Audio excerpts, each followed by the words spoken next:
शंभुलिंग शिवाचार्य महाराज यांचं आगमन झालेलं आहे आणि गुरुवर्याच्या आदेशानंतर आपण सर्वांनी स्थानापन्न व्हायचं आहे. पाण्याची बकेट खाली घेऊ का? लगेचच दीक्षाविधीच्या कार्यक्रमाला आपण सर्वजण सुरुवात करत आहोत.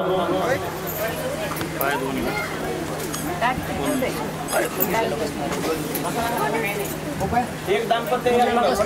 गुरुदेवो सदाशिवा तांबे दे रे पाण्याचं तिकडे. गुरुदेवात् परं नास्ति तस्मै श्री गुरवे नमः. सांबजय नमः पार्वतीपते शिव हर हर हर महादेव. पाय धुवून घ्या महाराजांचे. खाली काहीतरी पात्र घ्या ना. ओम तत्पुरुषाय विद्महे महादेवाय धीमहि तन्नो रुद्र प्रचोदयात्. ईशानः सर्वविद्यानामीश्वरें सर्वभूतानां ब्रह्मादिपतिर् ब्रह्मणोऽधिपतिर् ब्रह्मा शिवो मे अस्तु सदा शिव. ओम त्र्यंबकं यजामहे सुगन्धिं पुष्टिवर्धनम् उर्वारुकमेव बन्धनं मृत्योर्मोक्षेयमामृतात्.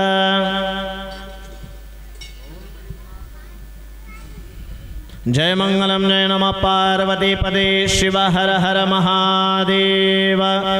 श्रीमा जगद्गुरु पंचाचार्य महाराज की जय. सद्गुरु शंभुलिंग शिवाचार्य महाराज की जय. पार्वतीपदे शिव हर हर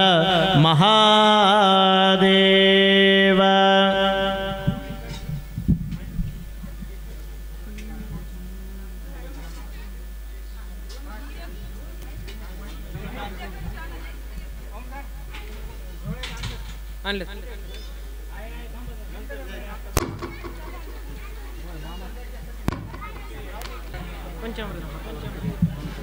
आणि दीक्षार्थी कुणीही बडबड करू नका, बोलू नका. सर्वांना सूचना आहे, कुणीही आपसामध्ये बोलू नका. दीक्षा घेणारे जे आहेत ते सर्वांनी समोर बसायचे आणि आजूबाजूचे जे बघायला आलेले जे सद्भक्त आहेत त्यांना सूचना आहे, त्यांच्याजवळ बसू नका. त्यांच्या अंगावरती अभिषेक होणार आहे. आपल्याला सूचना आहे, त्यांच्याजवळ बसू नका. आपण थोडं बाजूला सरकून बसायचं आहे.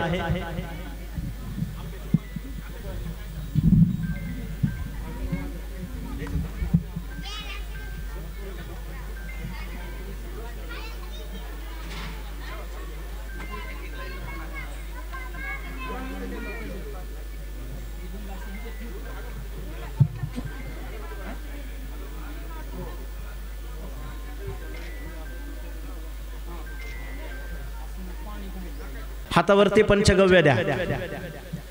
दीक्षार्थी जे आहेत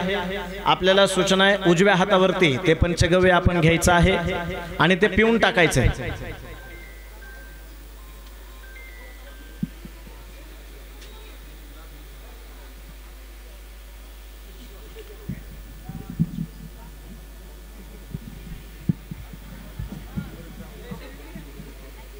शिव हर हर हर महादेव. सद्गुरु शंभुलिंग शिवाचार्य महाराज की जय. पूजेला सुरू करण्या अगोदर आपण या ठिकाणी गुरुवर्यांचं नामस्मरण करूया. गुरुदेव तुम्हारे जय जय हो, गुरुदेव तुम्हारी जय जय हो. बोला गुरुदेव तुम्हारी जय जय हो, गुरुदेव तुम्हारी जय जय हो. गुरुदेव तुम्हारी जय जय हो, गुरुदेव तुम्हारी जय जय हो. गुरुदेव मोठ्याने म्हणा सगळ्यांनी, जय. आवाज आला पाहिजे सगळ्यांचा. गुरुदेव तुम्हारी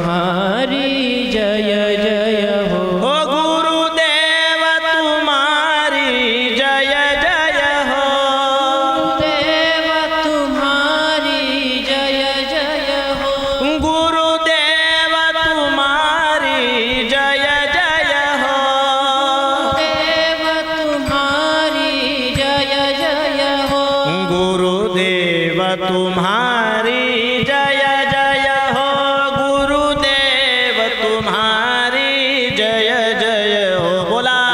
देव तुम्हारी जय जय हो गुरुदेव तुम्हारी जय जय हो गुरुदेव तुम्हारी जय जय हो गुरुदेव तुम्हारी जय जय हो गुरुदेव तुम्हारी जय जय हो गुरुदेव तुम्हारी जय जय हो मन्मथ स्वामी तुम्हारी जय जय हो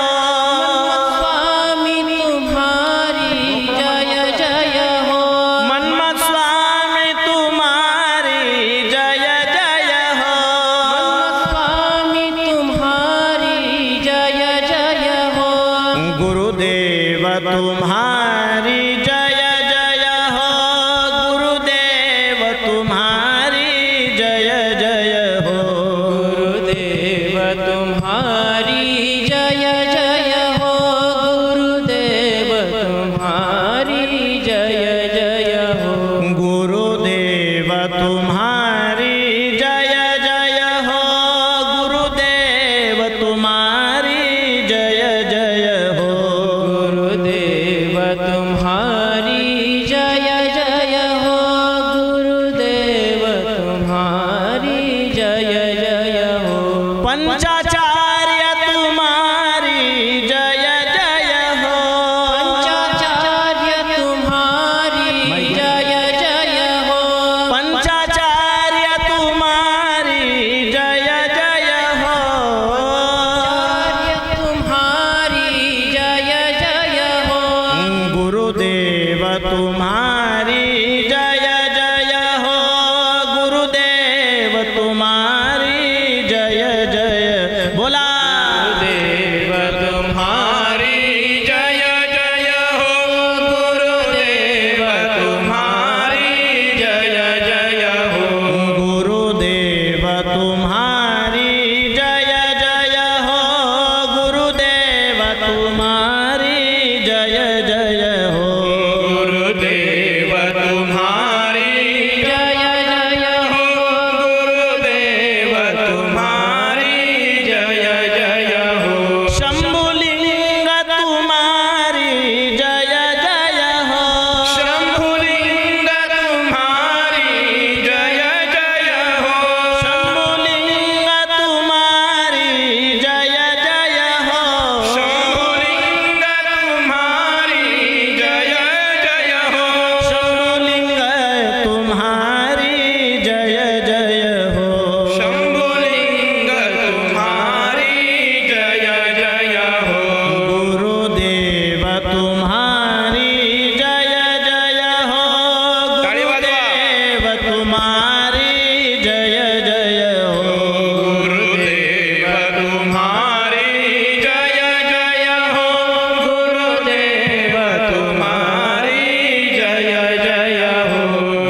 गुरुदेव तुम्हारी जय जय हो गुरुदेव तुम्हारी जय जय हो गुरुदेव तुम्हारी जय जय हो गुरुदेव तुम्हारी जय जय हो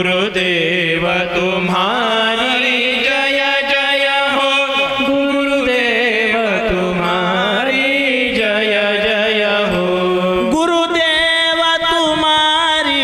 जय जय हो गुरुदेव तुम्हारी जय जय हो गुरुदेव तुम्हारी जय जय हो गुरुदेव तुम्हारी जय जय हो गुरुदेव तुम्हारी जय जय हो गुरुदेव तुम्हारे जय जय हो गुरुदेव तुम्हारे जय जय बोला गुरुदेव तुम्हारी जय जय हो गुरुदेव तुम्हारी जय जय हो गुरुदेव तुम्हारे जय जय हो गुरुदेव तुम्हारे जय जय हो गुरुदेव तुम्हारी जय जय हो गुरुदेव तुम्हारी जय जय हो सांब जय नम पार्वती पदे शिव हर हर हर हर हर श्रीम जगद्गुरु पंचाचार्य महाराज की जय, संत शिरोमणी मन्मथ स्वामी महाराज की जय, श्री सद्गुरु शंभुलिंग शिवाचार्य महाराज की जय, पार्वती पदे शिव हर हर महादेव।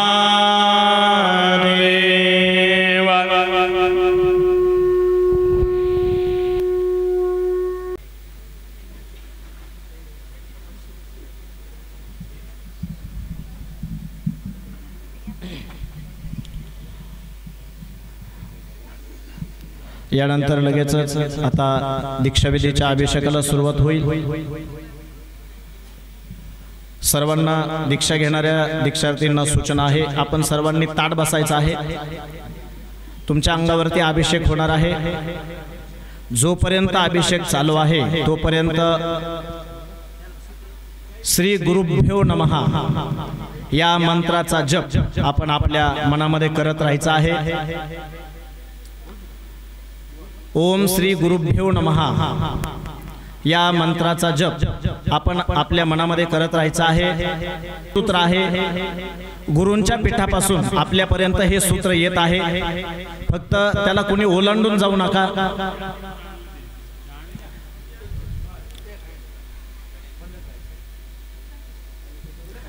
आपण सर्वांनी अभिषेक चालू असताना ओम श्री गुरुभ्यो नमः या मंत्राचा जप करत राहायचा आहे। पुरुष मंडळी 2 लाईनीमध्ये थोडंसं अंतर ठेवा, मध्ये स्वामी फिरणार आहेत, तुम्हाला अभिषेक करण्यासाठी त्यांना मध्ये फिरता यावं एवढी जागा राहू द्या। इकडं सरका, इकडं उजव्या साईडला स्वामींना मध्ये फिरता येईल एवढी जागा आपण ठेवायची आहे।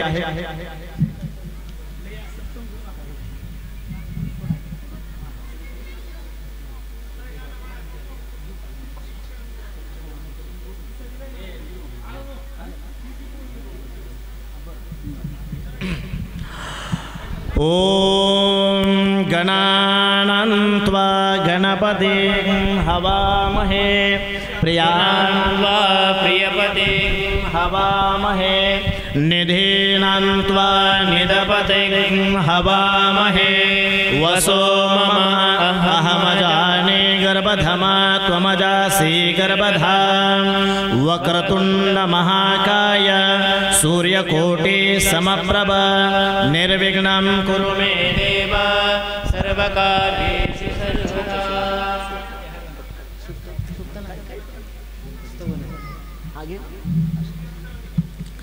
ओम महागणपति देवताभ्यो नमः।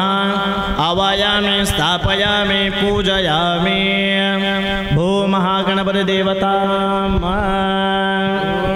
प्रातः स्मरामि गणनाथ मनाथ बन्धुं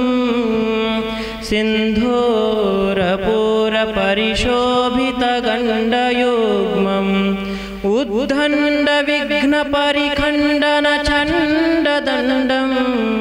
आखण्डलादिसुरनायकवृन्दवन्द्यम् प्रातर्नमामि चतुराननवन्द्यमानम् इच्छानुकूलमखिलं च वरं ददानं तन्तुं दिलं द्विरसनाधिपयज्ञसूत्रं पुत्रं विलासचतुरं शिवयो शिवाय प्रातर्भजाम्यभयदं खलु भक्तशोक धावानलं गणविभुं वरकुञ्जरास्यम् अज्ञानकाननविनाशन हव्यवाहम् उत्साहवर्धनमहं सुतमीश्वरस्य श्लोकत्रयमिदं पुण्यं सदा साम्राज्यदायकं प्रातरुत्थाय सततं यः पठेत् प्रयतः पुमान्। जय मंगलम जय नमः पार्वती पदे शिव हर हर महादेव सिद्धिविनायक भगवान की जय मुरेश्वर भगवान की जय विघ्नेश्वर भगवान की जय मंगलमूर्ति मोरया गणपति बाप्पा मोरया सिद्धिविनायक भगवान की जय। गणपतिदेवताभ्यो नमः आवायामि स्थापयामि पूजयामि प्रार्थनापूर्वक नमस्कारं करोमि। ओम श्रीमज्जगद्गुरु रेणुकाचार्य देवताभ्यो नमः। ओम सद्योजातं प्रपद्यामि सद्योजाताय वै नमो नमः। भवे भवेनाति भवे भवस्व मां भवोद्भवाय नमः। ओम सद्योजात मुखोत्पन्न वीरगोत्राधीश्वराय पड़विड़े सूत्र हरिद्वर्ण कास्य कमंडलुधारिणे रेवण सिद्ध रेवणाराध्याय रेवणाचार्याय नकार बीजाक्षर धारकाय माया पंचाक्षर मंत्र प्रदात्रे श्रीरंभापुरे जगद्गुरवे नमः। श्रीमज्जगद्गुरु रेणुकाचार्याय नमः। श्रीमज्जगद्गुरु रेणुकाचार्याम् आवायामि स्थापयामि पूजयामि। जय मंगलम जय नमः पार्वती पदे शिव हर हर महादेव। श्रीमज्जगद्गुरु रेणुकाचार्य महाराज की जय।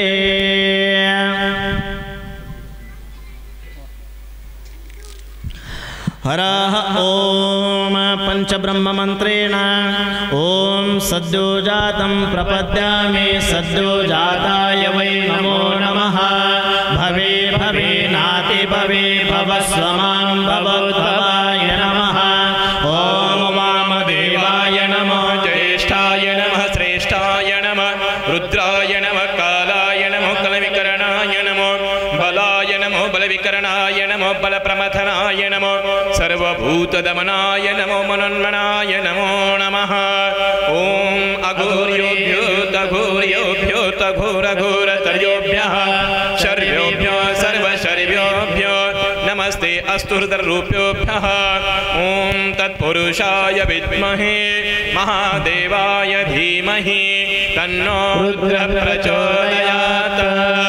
ओम ईशान सर्वविद्यानां ईश्वर सर्वभूतानां ब्रह्माधिपतिर्ब्रह्मणोऽधिपतिर्ब्रह्मा शिवो मे अस्तु सदा शिवो। ओम त्र्यंबकं यजामहे सुगंधिं पुष्टिवर्धनम् उर्वारुकमिव बन्धनान् मृत्योर्मोक्षे यमामृतात्। धारापात्रं पूजयेत। साम्ब जय मंगलम जय नमः पार्वती पदे शिव हर हर महादेव। श्रीमज्जगद्गुरु पंचाचार्य महाराज के सद्गुरु शंभुलिंग शिवाचार्य महाराज के जय।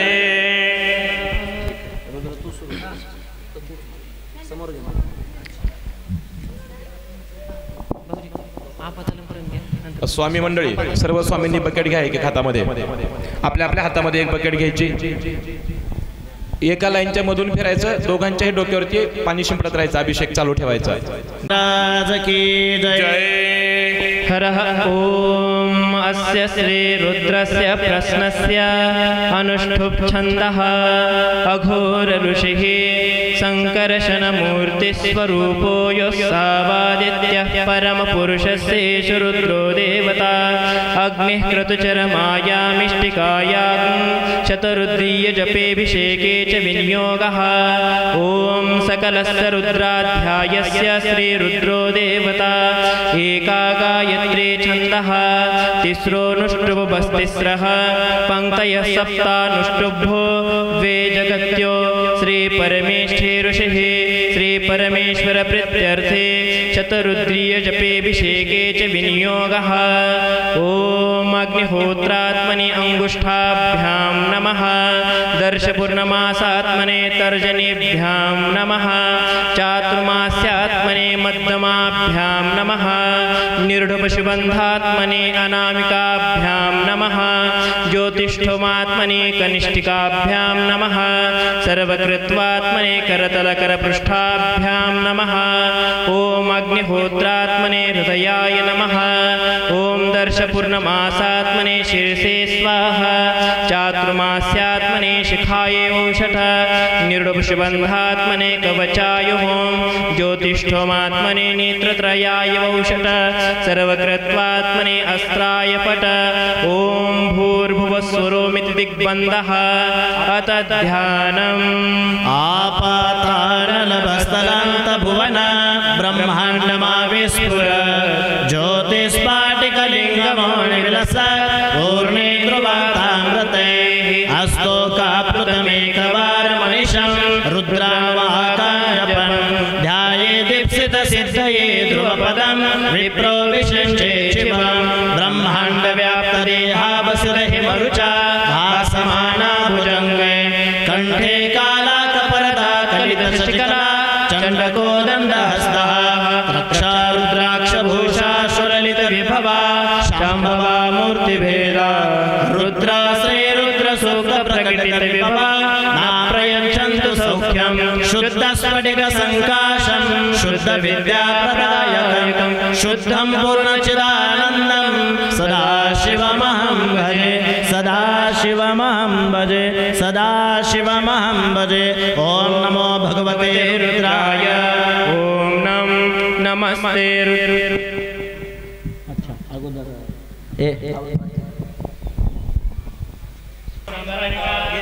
आनंद संभवः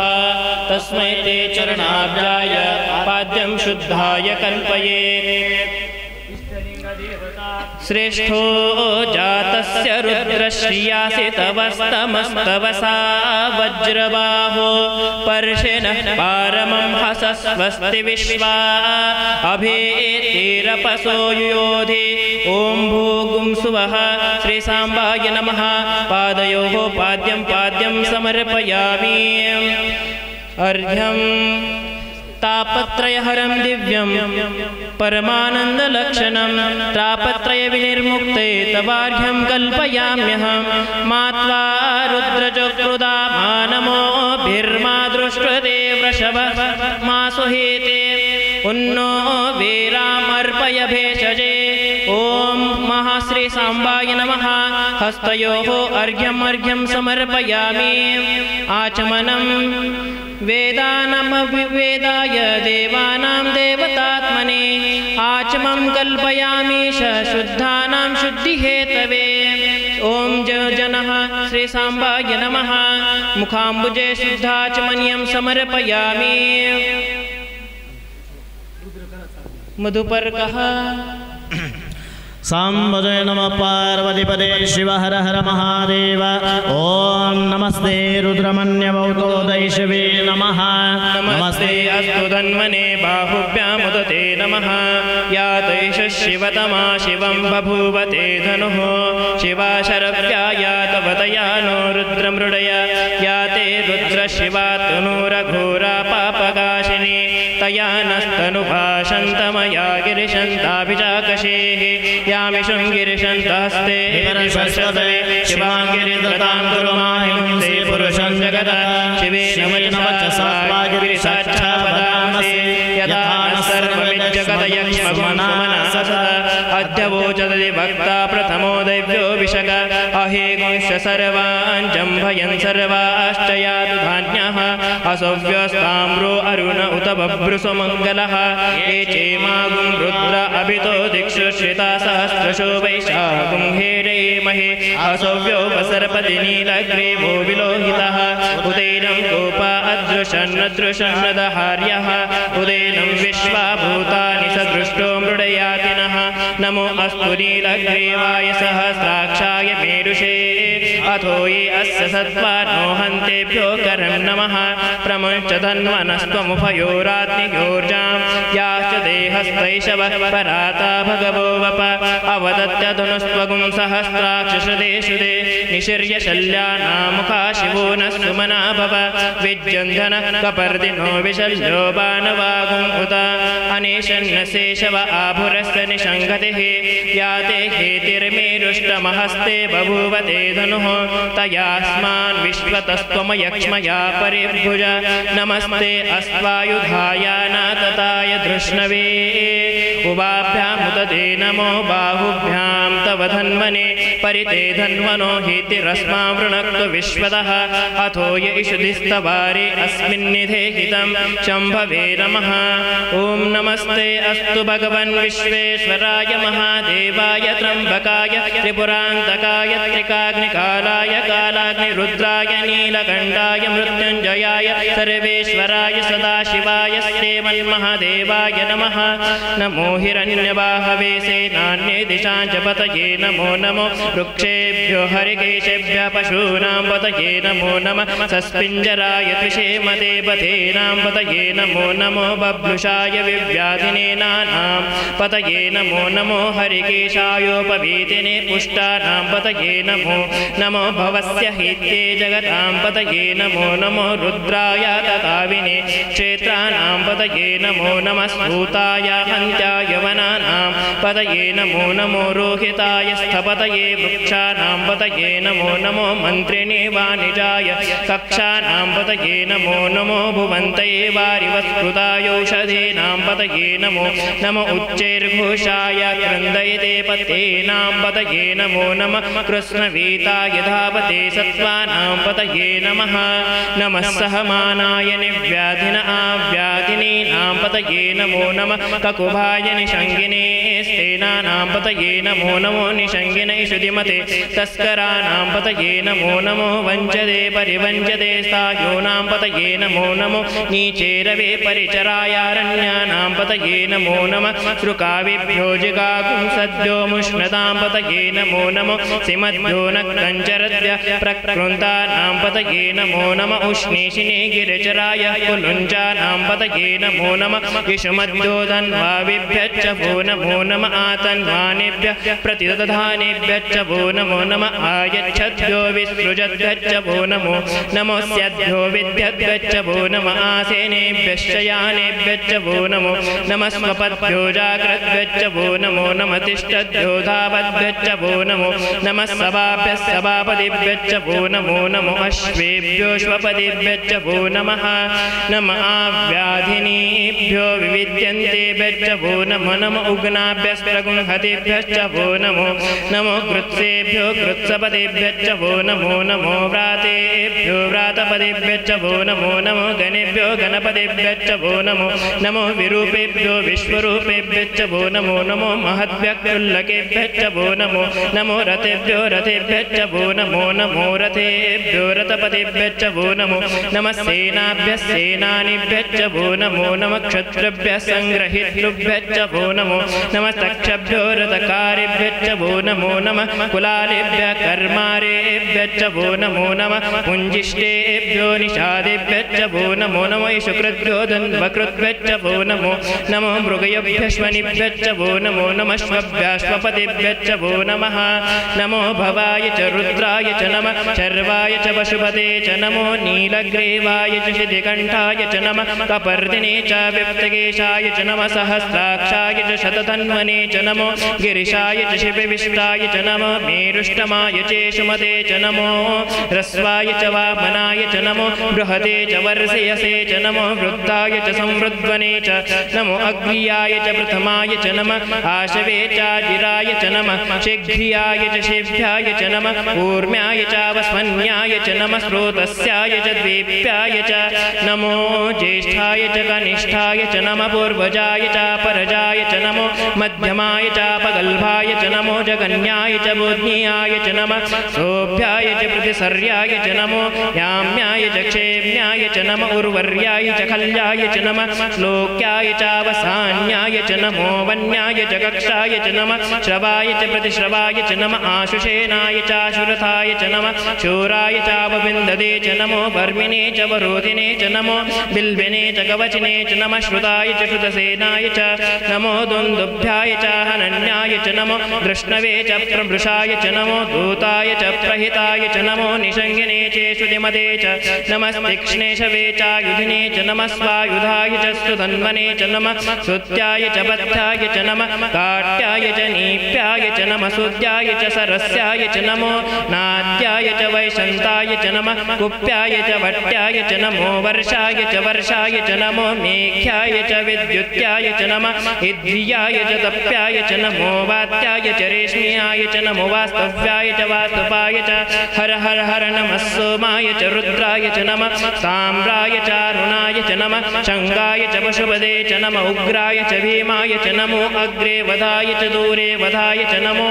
हन्त्रे च हणीयसे च नमो वृक्षेभ्यो हरिकेशेभ्यो नमस्ताराय नमः शम्भवे च मयोभवे च नमः शङ्कराय च मयस्कराय च नमः शिवाय च शिवतराय च नमस्तेर्थ्याय च कुल्याय च नमः पार्याय च भार्याय च नमः प्रतरणाय चोतरणाय च नमः आतार्याय च आलाद्याय च नमः षष्ठाय च फेन्याय च नमः सिकत्याय च प्रवाह्याय च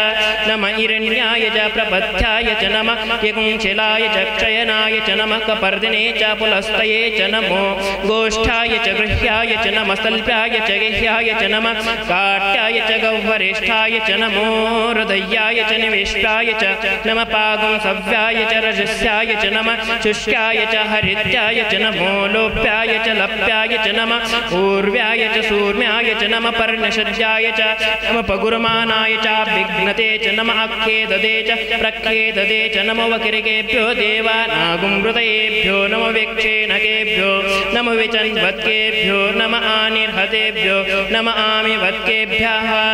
ॐ द्रापे अन्धसस्वते दरिद्रं नीललोहिता येषां पुरुषाणां येषां पशूनामाभिर्मा रोमो येषां किञ्चनाम मद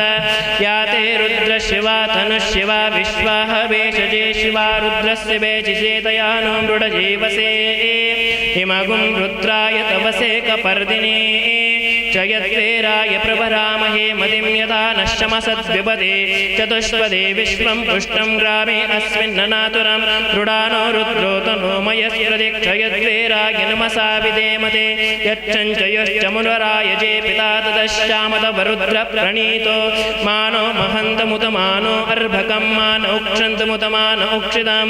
मानो वधेः पितरं मोत मातरं प्रियामानस्तनुवो रुद्ररीरिषः मानस्तु केतनये मान आयुष्मानो घोषमानो अश्वेषुरीरिषः वीरान्मानो रुद्रवामितो वधिर्हविष्मन्तो नमसा विदेमदे आराते कोग्न उत पूरुषग्ने क्षयद्वेराय सुम्नमस्मेते अस्तु रक्षा च नो अदे च देव बृह्यदा च न शर्म यच्चद्विबर्हाः स्वहे श्रुतं गर्दसुतं युवानं मृगन्न भीमुपहत्तुमुग्रं मृडाचरित्रे रुद्रस्तवानो अन्यन्ते अस्मिन्निव पन्तु सेनाः परिणो रुद्रस्य हेतिर्वृणत्तु परिद्वेषस्य दुर्मतिरघायोः अवस्थिरामगवद्भ्यस्तनुष्वमेवस्तोकायतनयाय मृडय मेडु शिवतमः शिवो नः सुमना भव परमे वृक्षायुधं निधाय कृत्यं वसान आचार्पिनाकं बिभ्रदागहे विकृतविलोहित नमस्ते अस्तु भगवः यासे सहस्रगुंहेतयोर्निमस्मन्निव पन्तु ताः सहस्राणि सहस्रदा बाहोस्तव हेतयः तं सत्रयोजनेव धन्वानि तन्मसि वृक्षेषु सस्मिञ्जरा नीलग्रीवा विलोहितः तेषाग्ं सत्रयोजनेव धन्वानि तन्मसि भूतानामधिपतयो विशिखासः कपर्दिनः तेषाग्ं सत्रयोजनेव भूयागुंसश्च दिशुनेव धन्वानि तन्मसि रुद्रेभ्यो ये पृथिव्यां येऽन्तरिक्षे ये दिवि येषामन्नं वातो वर्षमिषवस्तेभ्यो दश प्राचीर्दश दक्षिणा दश प्रतिचिर्दशोरिशिर्दशोर्वास्तेभ्यो नमस्ते नृडयन्तु तेजमो द्विष्टितमो जम्बे दधामि त्र्यम्बकं यजामहे सुगन्धिं पुष्टिमविष्णो सजोषसे मा वरदन्तु वाङ्गिरः दुम्निर्वाजेभिरागतं वाजश्च मे प्रसवश्च मे प्रयतिश्च मे प्रसिद्धिश्च मे धीतिश्च मे कृतश्च मे स्वरश्च मे श्लोकश्च मे श्रावश्च मे श्रुतिश्च मे ज्योतिश्च मे सुवश्च मे प्राणश्च मे पानश्च मे व्यानश्च मे सखञ्च मे बलञ्च मोजश्च मे सहश्च म आयुश्च मे जरा च म आत्मा च मे तनुश्च मे शर्म च मे वर्म च मे अङ्गानि च मे स्थानि च मे परमतिश्च मे ॐ शं च मे मयश्च मे प्रियं च मे नु कामश्च मे कामश्च मे सौमनसश्च मे भद्रं च मे श्रेयश्च मे वस्यश्च मे यशश्च मे भगश्च मे द्रविणं च मे यन्ता च मे धर्ता च मे क्षेमश्च मे धृतेश्च मे विश्वं च मे महश्च मे सव्यश्च मे ज्ञातं च मे सुश्च मे प्रसुश्च मे सेरं च मे लय मे औभिद्यं च मे रयिश्च मे रायश्च मे पुष्टं च मे पुष्टिश्च मे विभु च मे प्रभु च मे बहु च मे भोजश्च मे पूर्णं च मे पूर्णतरं च मे क्षितिश्च मे कूयवाच मे नं च मे सृश्च मे प्रेहयश्च मे यवाश्च मे माशाश्च मे तिलाश्च मे मुद्गाश्च मे खल्वाश्च मे गोधूमाश्च मे मसुराश्च मे प्रियङ्गवश्च मे नवश्च मे श्यामाकाश्च मे नीवाराश्च मे अश्मा च मे मृत्तिका च मे गिरयश्च मे पर्वता च मे सिकता च मे वनस्पतयश्च मे हिरण्यं च मे यश्च मे शेषं च मे तपुश्च मे श्यामं च मे लोहं च मे अग्निश्च मे आपश्च मे विरुदश्च मे औषधयश्च मे कृष्णपत्यं च मे कृष्णपत्यं च मे ग्राम्याश्च मे पशव आरण्याश्च यज्ञेन कल्पतां वित्तं च मे वित्तिश्च मे भूतं च मे भूतिश्च मे वसु च मे वसतिश्च मे कर्म च मे शक्तिश्च मे अर्थश्च मे एमश्च मे कृतिश्च मे ॐ अग्निश्च मे इन्द्रश्च मे सोमश्च मे इन्द्रश्च मे सविता च मे इन्द्रश्च मे सरस्वती च मे इन्द्रश्च मे पूषा च मे इन्द्रश्च मे बृहस्पति च मे इन्द्रश्च मे मित्रश्च मे इन्द्रश्च मे वरुणश्च मे इन्द्रे मैत्रा वरुणश्च मे आश्विनश्च मे प्रतिप्रस्थानश्च मे शुक्रश्च मे मन्थे च मे आग्रयनश्च मे वैश्वदेवश्च मे ध्रुवश्च मे वैश्वानरश्च मे ऋतुग्रहाश्च मे अतिग्राह्याश्च मे इन्द्रागश्च मे वैश्वदेवश्च मे मरुत्वतीयाश्च मे माहिन्द्रश्च मे आदित्यश्च मे सावित्रश्च मे सारस्वतश्च मे पौष्णश्च मे पात्निपतश्च मे हर्योजनश्च मे ॐ इद्मश्च मे वर्हिश्च मे वेदिश्च मे ऋष्णियाश्च मे सृश्च मे चमसाश्च मे ग्रावानश्च मे स्वरवच्च मे उपरवाच मे दिशवने च मे द्रोणकलशश्च मे वायव्यानि च मे स्वगाकारश्च मे ॐ अग्निश्च मे धर्मश्च मे ऋकश्च मे सूर्यश्च मे प्राणश्च मे श्वमेधश्च मे पृथिवी च मे दितिश्च मे दितिश्च मे द्योश्च मे शक्परिरङ्गुलयोदिशश्च मे यज्ञेन कल्पन्तां व्रक्च मे सामश्च मे स्त्रोमश्च मे यजुश्च मे दीक्षा च मे तपश्च मे व्रतं च मे व्रतं च मे अहोराष्ट्रयो वृष्ट्या बृहद्रथन्तरे च मे वाच मे पश्चोहे च मे उक्सा च मे वसाश्च मे वृषभानो यज्ञेन कल्पताम पानो यज्ञेन कल्पतां व्यानो यज्ञेन कल्पतां गुंक्षोत्रं यज्ञेन कल्पतां मनो यज्ञेन कल्पतां वाग् यज्ञेन कल्पतां आत्मा यज्ञेन कल्पतां यज्ञो यज्ञेन कल्पतां ओमेकादश च मे सप्तदश च मे नवदश च मे एकविंशति च मे त्रयोर्विंशति च मे पञ्चविंशति च मे सप्तविंशति च मे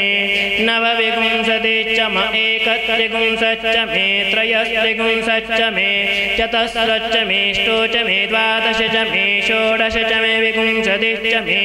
चतुर्विंशति च मे अष्टाविंशति च मे द्वात्रिंशत् च मे षट्त्रिंशत् च मे चत्वारिंशत् च मे चतुश्चत्वारिंशत् च मे अष्टाचत्वारिंशत् च मे वाजश्च प्रसवश्च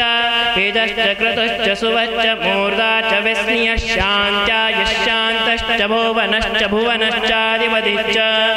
ॐ इडा देवहुर्मुनि यज्ञिनी बृहस्पतिरुक्ता मदानि सगुंसिस् विश्वे देवासो उक्तवाच पृथिवीर्मातर्मा माहि गुंसेर्मधुमनिष्ये मधुजनिष्ये मधुवक्ष्यामि मधुवदिष्यामि मधुमतीं देवेभ्यो वाचमुद्यासु पुंसुस्तृषेण्यां मनुष्येभ्यस्तं मा देवा अवन्तु शोभः शर्वाय नमः ॐ शिवाय नमः एतत्तो मत्स्य सूर्यस्य सर्वलिङ्गं स्थापयेते पानिमन्त्रं पवित्रम् ॐ सहनाववतु सहनो भुनक्तु सह वीर्यं करवावहे तेजस्विनावधेतमस्तु मा विद्विषावहे ॐ पूर्णमिदं पूर्णात् पूर्णमुदच्यते पूर्णस्य पूर्णमादाय पूर्णमेवावशिष्यते ॐ शान्ति शान्ति शान्तिः पार्वतीपतये शिव हर हर हर महादेव श्रीमज्जगद्गुरु पंचाचार्य महाराज के जय संत शिरोमणि मन्मस्वामी महाराज के जय हर हर महादेव।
ब्रह्ममुरारिसुरार्चितलिङ्गं निर्मलभासितशोभितलिङ्गं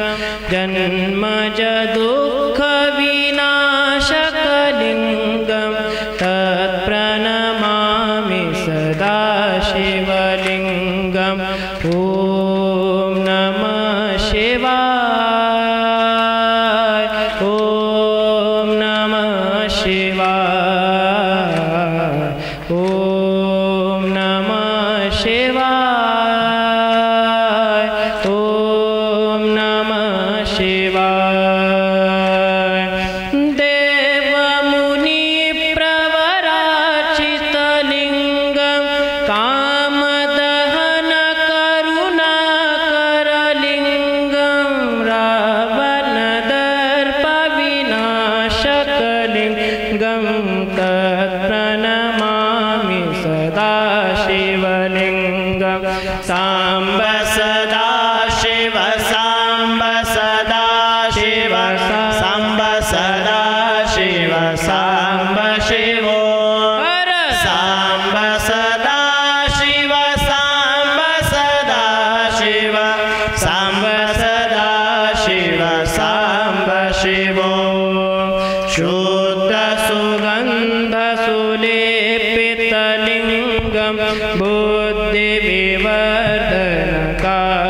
बुद्धिविवर्धनकारणलिङ्गं सिद्धसुरासुरवन्दितलिङ्गं तत्प्रणमामि सदा शिवलिङ्गम् ॐ नमः शिवाय ॐ नमः शिवाय ॐ नमः शिवाय ॐ नमः शिवाय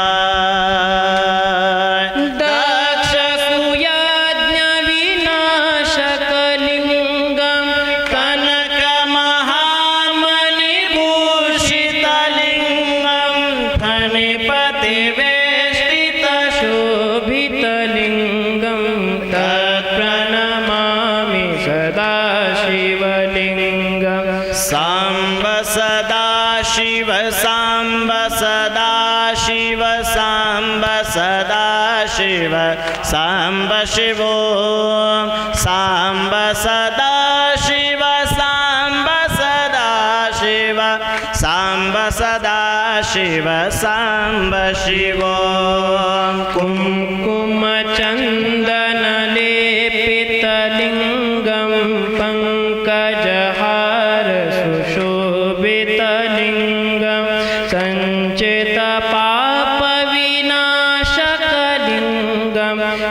तत्प्रणमामि सदा शिवलिङ्गम् ॐ नमः शिवाय ॐ नमः शिवाय ॐ नमः शिवाय ॐ नमः शिवाय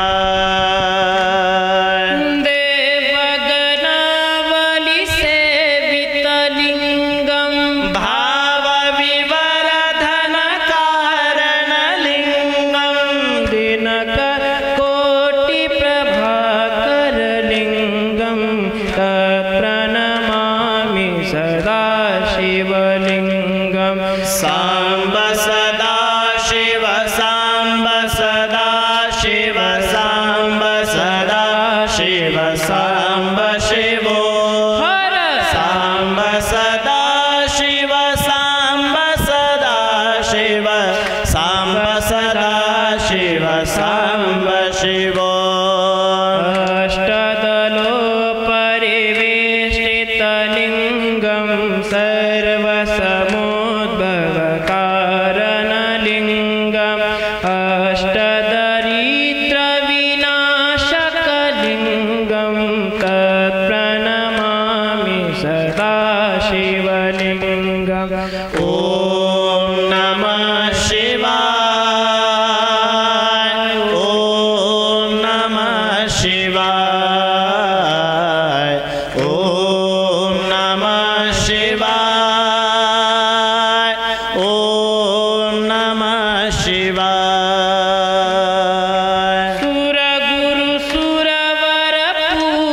सुरगुरुसुरवरपूजितलिङ्गं सुरवनपुष्पसमर्चितलिङ्गं परात्परं परमात्मकलिङ्गं तत्प्रणमामि सदा शिवलिङ्गं साम्ब सदा शिव साम्ब सदा शिव साम्ब सदा शिव साम्ब शिवो हर साम्ब सदा शिव साम्ब सदा शिव साम्ब सदा शिव साम्ब शिवो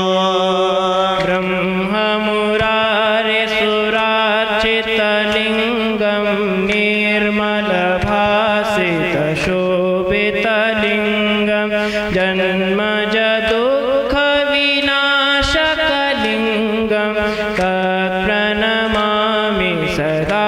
शिवलिङ्गम् ॐ नमः शिवाय ॐ नमः शिवाय ॐ नमः शिवाय ॐ नमः शिवाय ॐ नमः शिवाय शिव ॐ नमः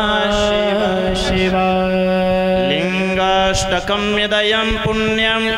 य पठेत शिवसन्निधौ शिवलोकमवाप्नोति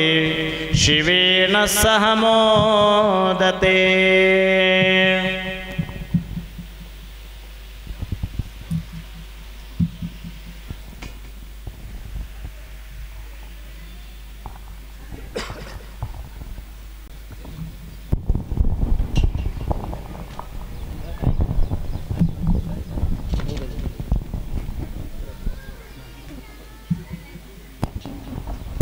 आजूबाजूला बसलेले बडबड करू नका,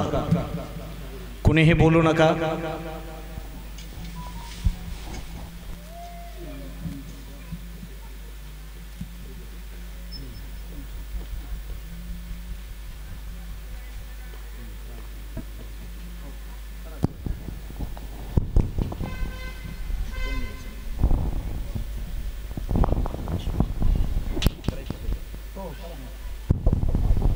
ओम अस्य श्री प्राणप्रतिष्ठा मंत्रस्य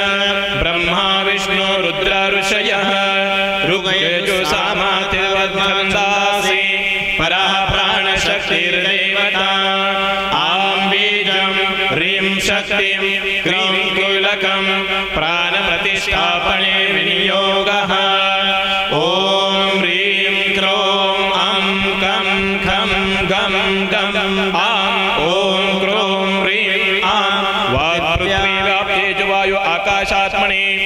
पुष्टाभ्यां नमः ॐ ह्रीं क्रों ऐं चं छं जं झं त्रं टं शब्दस्पर्शरूपरसगन्धात्मने तर्जनेभ्यां नमः